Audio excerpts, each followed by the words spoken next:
Welcome back to the deep dive. So today we're unpacking a product that you shared with us, the Osmo Dashcam Pro. Yeah.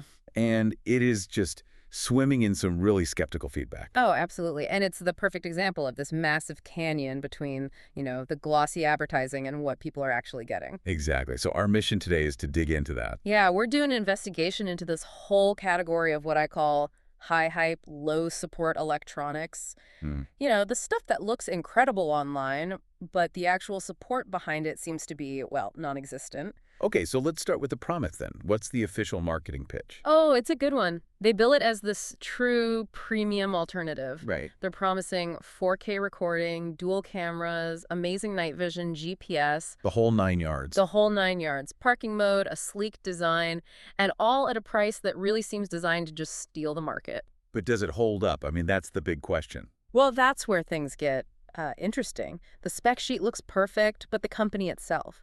When you actually run a background check, the associated websites like Osmo.ro or Try Osmo, they register these middle to low trust scores on Scam Advisor. Okay, that's an immediate red flag. A huge one. And it forces you to ask, who is actually behind this? Yeah, and you can't find out, can you? Pretty much no. The domains are almost always brand new. The ownership details are hidden. There's a serious lack of transparency. And that anonymity is always a bad sign. It is. And that lack of foundation, it just spills right into the consumer experience. So what are people actually saying when they get the product?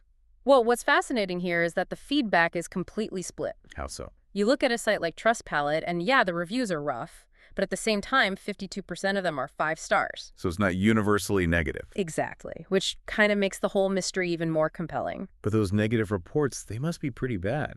They are. The complaints are all about the device just feeling cheap, freezing up all the time, and just flat out failing to record at that 4K quality they promise. And I saw on Reddit, the skepticism is really high there. Yeah, the enthusiasts on there, they think the ads are way too polished. They're convinced the specs are inflated for the price. They think it's just a generic camera that's been repackaged. That's the theory?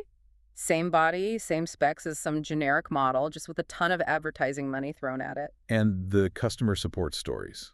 Huh. They seem to confirm that sort of low-effort model. Oh, completely. We saw reports that support barely replies. People fighting for refunds that are delayed or just denied. I even saw some people were charged extra after the initial purchase. Imagine that. It's unbelievable. It tells you everything you need to know about their commitment. And that pattern really defines that high hype, low support dynamic for you. You'll probably get a product in the mail. But the quality is a coin toss. A complete coin toss. And if something goes wrong, you are on your own. The support just isn't there. So wrapping this up, the key takeaway for you is that this highlights the huge risks you take when you only look at a feature list. Right. Especially when the brand has zero transparency and the support is weak. It really makes you think, when you're looking at any purchase online, how much weight should you put on those flashy specs versus the actual trustworthiness of the company that's supposed to be backing the product? That's a great question. And it sort of makes you wonder about the hidden cost of customer service, right? When a super low price seems to directly correlate with non-existent support, where does the true value of that device actually lie? Something to mull over.